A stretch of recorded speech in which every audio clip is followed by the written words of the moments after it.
उमाकांत लखेड़ा जी, क्या वाकई आपको जी लगता जी है कि जी राहुल गांधी बैगेज लेकर चल रहे हैं? क्योंकि मैं जो अनुभव कर रहा हूं, देख रहा हूं, उसमें एक दो चीजें जी स्पष्ट तौर पर दिखाई दे रही है।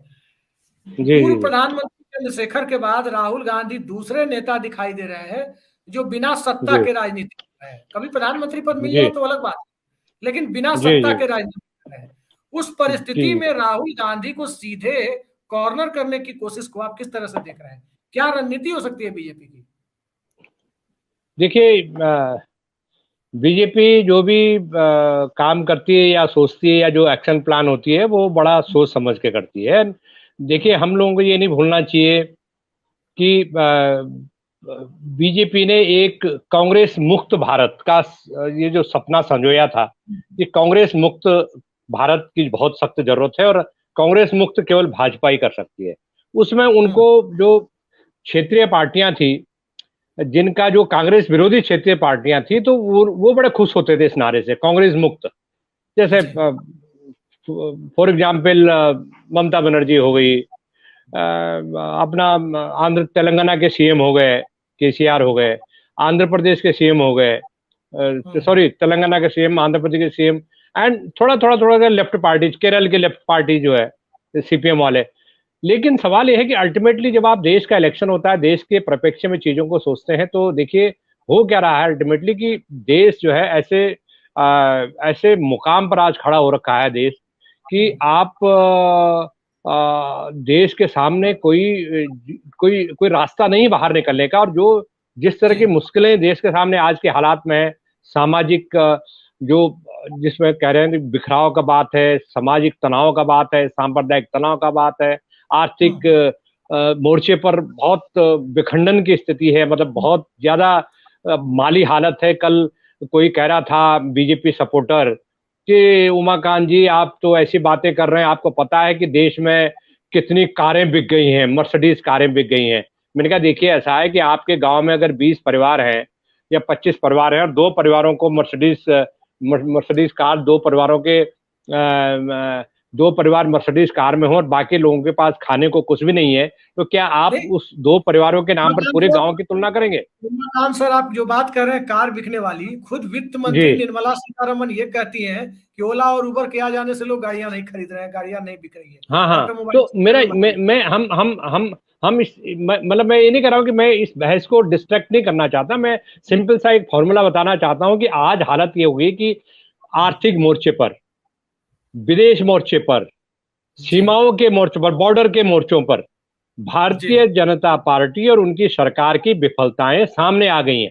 अच्छा, बड़ा इंटरेस्टिंग पॉइंट ये है, आप सब लोग इस बात से सहमत होंगे कि बॉर्डर पर तनाव है, आर्थिक स्थिति खराब है, या अंतर्राष्ट्रीय मोर्चे पर भारत की मजाक उड़ रही है, तो इन सारे मुद्दों पर किसी क्षेत्रीय पार्टी की जो चिंता है वो जीरो होती है। उसको क्या लेना देना? भाई, जाति के नाम पर पार्टी वोट पड़ेगा कि विदेश नीति के नाम पर वोट पड़ेगा? तो कांग्रेस पार्टी या राहुल गांधी को आज अगर बुलाया गया ऑक्सफोर्ड यूनिवर्सिटी में, लंदन में बुलाया गया, क्यों? क्योंकि कांग्रेस पार्टी का अपने आप में एक बड़ा विजन है। हमारे मतभेद कांग्रेस से हमेशा से रहे, कब स्टूडेंट लाइफ से रहे, हम कांग्रेस की नीतियों के खिलाफ रहे। लेकिन सवाल यह है कि आज इस मुकाम पर देश खड़ा है कि जहां पर आप, इतना बड़ा कंट्री है, डेमोक्रेसी है, आपको एक एक ऐसी स्वच्छंद एक विदेश नीति। अब आप पता लगा कि आपने कुछ नहीं देखा, जो जो लोग हैं कि सब वो G20 तो बहुत बड़ा काम हो रहा है। वो भाई G20 के भारत उसका संस्थापक है, G20 का भारत तो संस्थापक था, गुटनिरपेक्ष आंदोलन का संस्थापक था। अगर आपकी हिम्मत है तो गुटनिरपेक्ष आंदोलन, जो नॉन अलाइंड मूवमेंट, आप जिंदा कीजिए। तो मेरा ये कहने का मतलब है कि राहुल गांधी पर जो हमले हो रहे हैं, वो उनको हमला इसलिए हो रहे हैं कि राहुल गांधी ने अपनी जो इमेज था, जो पिछले 5 6 7 साल से 10 साल से उनको पप्पू पप्पू बना के रखा हुआ था, उन्होंने अपनी इमेज को लार्जर देन लाइफ बना दिया।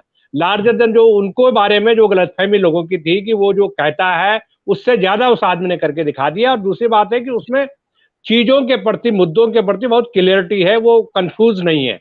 वो बोलता है कि मैंने ये काम करना। दूसरा ये है कि उसके अंदर एक ऐसा साहस है, ऐसा साहस उसने ये भारत जोड़ो यात्रा के बाद जो मुद्दे उसने उठा लिए हैं, चाहे पब्लिक रैली में उठाए हों, चाहे आम आदमी की तकलीफों के, दुख तकलीफों के उठाए, वो सारे मुद्दे भाजपा को बेचैन कर रहे हैं। क्योंकि उनकी जो बातें हैं वो भाजपा को, जिसको कहते हैं ना कि वो उनकी नाभि में कहां पर अमृत है, वो अमृत जी को उन्होंने सीधा सीधा छेड़ दिया है वहां। और अब हालत ये है कि राहुल गांधी का मुकाबला करने के लिए उनके पास, क्योंकि उनको लग रहा है कि राहुल गांधी तो की इमेज अलग बिल्डअप हो रही है, नॉन वो किसी पद पर नहीं है, एंड उनकी जो पार्टी है उनको प्रोटेक्ट कर रही है।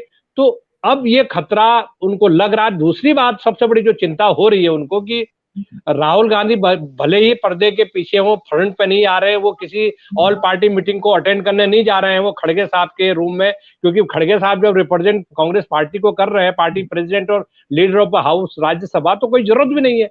तो ये जो चिंताएं हैं भाजपा के माथे पर, चिंता की जो लकीरें हैं, वो आराम से समझी जा सकती है। और निश्चित रूप से ये सारी चीजें आने वाले टाइम पर बहुत ज्यादा ये उनको परेशान करने वाली है।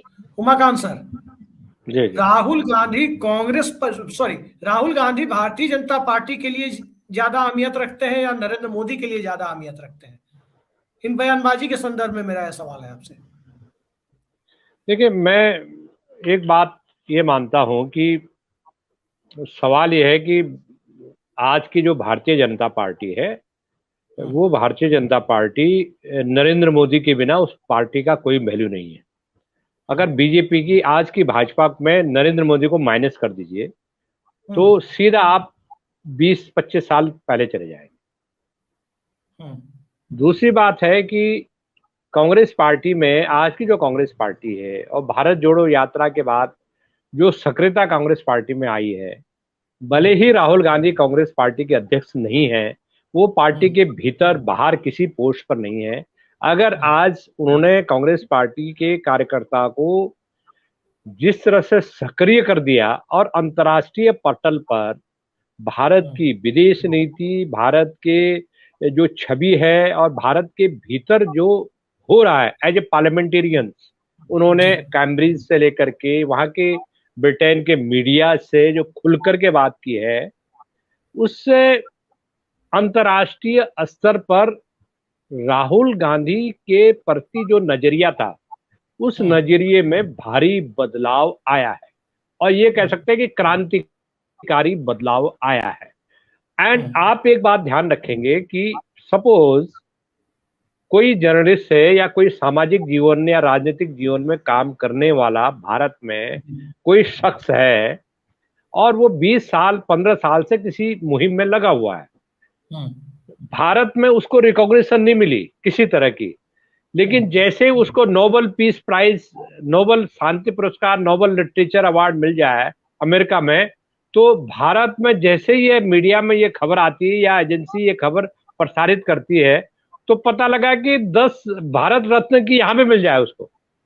मतलब पहले भारत रत्न नहीं मिला, पहले भारत का, हाँ, जब उसको अमेरिका में, हाँ, कोई अंतर्राष्ट्रीय कोई भारत रत्न अनाउंस कर दिया, हाँ, कोई रिकॉग्निशन जब अंतर्राष्ट्रीय स्तर पर किसी शख्स को मिलती है, तो भारतीय जनता पार्टी की सबसे बड़ी चिंता क्या है कि राहुल गांधी को अंतर्राष्ट्रीय स्तर पर सुना जा रहा है।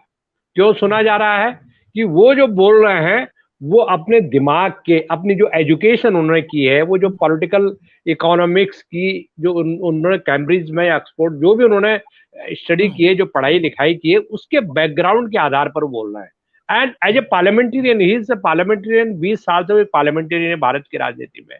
तो एक पार्लियामेंटेरियन, भारत का पार्लियामेंटेरियन, एक प्रमुख विपक्षी पार्टी का नेता, क्या लेटर नेता तो है, वो किसी पद पर नहीं है, लेकिन उसको लोग सुन रहे हैं अंतर्राष्ट्रीय स्तर पर। यही तो सवाल है उमाकांत जी, सवाल तो यही है कि अंतर्राष्ट्रीय स्तर पर राहुल गांधी को रिकॉग्नाइज किया जा रहा है, लेकिन क्या राष्ट्रीय स्तर पर इलेक्टोरल पॉलिटिक्स में, देखिए सवाल मैं इसलिए कर रहा हूं कि मौजूदा भारतीय जनता पार्टी को आप देखें तो डेमोक्रेसी में नहीं इलेक्ट्रोक्रेसी में विश्वास करती हुई दिखाई देती है। लोकतंत्र के बदले चुनाव तंत्र उसकी ये सब कुछ है। वहां राहुल गांधी क्या आपको लगता है कि इतनी बड़ी चुनौती बन गया जिससे खतरा महसूस हो रहा है? देखिए राहुल गांधी की अपनी कुछ प्रॉब्लम्स हैं, राहुल गांधी की अपनी कुछ वीकनेसेस हैं, कमजोरियां हैं, पार्टी के भीतर कमजोरियां हैं, वीकनेसेस हैं, पार्टी के नए लोग, पुराने लोग, राहुल गांधी के जो एडवाइजर्स हैं, उनको लेकर के समस्याएं आज की तारीख में भी कांग्रेस के भीतर बनी हुई है और सॉल्व नहीं हुई है। जैसे पार्टी के भीतर जो इंटरफेस होना चाहिए, पार्टी के नेताओं से जो इंटरेक्शन होना चाहिए। अब पृथ्वीराज चौहान है जो एमओएस थे मनमोहन सिंह की सरकार में, और वो महाराष्ट्र में मुख्यमंत्री भी रहे पृथ्वीराज चौहान। उन्होंने 1 महीने पहले क्या बयान दिया, उन्होंने कहा कि मैं 4 साल से राहुल गांधी से मिलने की कोशिश कर रहा हूं, राहुल गांधी मुझसे नहीं मिलते हैं।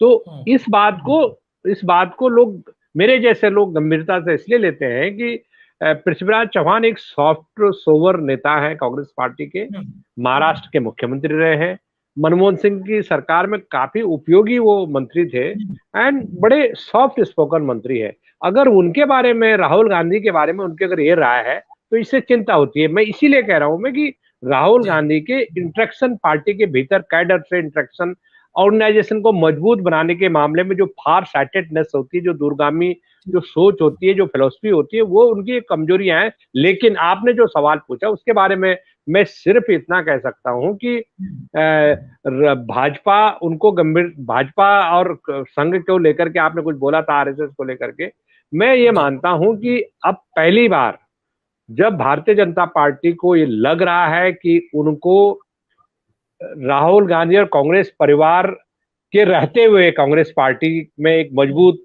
पकड़ रहते हुए, वो तमाम विपक्षी पार्टियां संसद के भीतर समान मुद्दों पर इकट्ठे होकर के वो धरने दे रहे हैं, आंदोलन कर रहे हैं, प्रोटेस्ट कर रहे हैं। इससे भारतीय जनता पार्टी की चिंता बढ़ रही है। इसलिए वो राहुल गांधी पर अटैक इसलिए कर रहे हैं कि वो जो विपक्षी पार्टियां को, जो कांग्रेस विरोधी क्षेत्रीय विपक्षी पार्टियां हैं, उनमें वो अंतर्विरोध बनाए रखना चाहते हैं। उनको ये याद दिलाना चाहते हैं कि भैया इनका लीडर तो कांग्रेस, नेहरू गांधी परिवार ही है। ये जो कांग्रेस जो शोर मचा रही है और जो ईडी के दफ्तर के प्रदर्शन करने, इनका लीडर तो अल्टीमेटली गांधी नेहरू परिवार है। लेकिन एक बात बता दूं मैं आपको कि आज ये कहना चाह रहे हैं सचिन तेंदुलकर ने कप्तानी छोड़ के सौरभ गांगुली को कमान सौंप दी, लेकिन तब भी भारत के बाहर के लोग जबरदस्ती ये माने कि नहीं, तेंदुलकर ही कप्तान है। जी जी, तो ये एक देखिए, एक रिकॉग्निशन बढ़ रही है उनकी। एंड मैं आपको निश्चित कह रहा हूं कि ये जो 2024 का जो इलेक्शन होगा, राहुल गांधी को जो मैं करीब से देख रहा हूं, उनकी पर्सनैलिटी को, राहुल गांधी बिल्कुल भी प्रधानमंत्री पद के लिए आगे नहीं आएंगे। वो बिल्कुल नहीं आएंगे। वो बहुत जिद्दी है एंड वो डिक्लेयर ही कर देंगे कुछ दिन में कि मैं कोई मैं, हाँ, एंड पार्टी भी डिक्लेयर कर देगी कि नहीं। मैं आपको बता सकता हूं पूरे भरोसे के साथ में कि इंटरनली ये बात तय हो चुकी है कि कांग्रेस पार्टी अपने गांधी नेहरू परिवार के किसी भी व्यक्ति को वो प्रोजेक्शंस में सामने नहीं लाएगी, क्योंकि वो नहीं चाहती कि देखिए, अगर आप राहुल गांधी को सामने लाएंगे तो वो मोदी को सामने ले आएंगे, मोदी की जो भी ब्रिगेड है वो सारी चीजें, फिर वो कहेंगे कि मोदी वर्सेस। तो ऐसा कांग्रेस पार्टी को पता है ये कि वो ये जो छलावा है। जी जी जी, तो ये चीजें नहीं चलने वाली है। जी।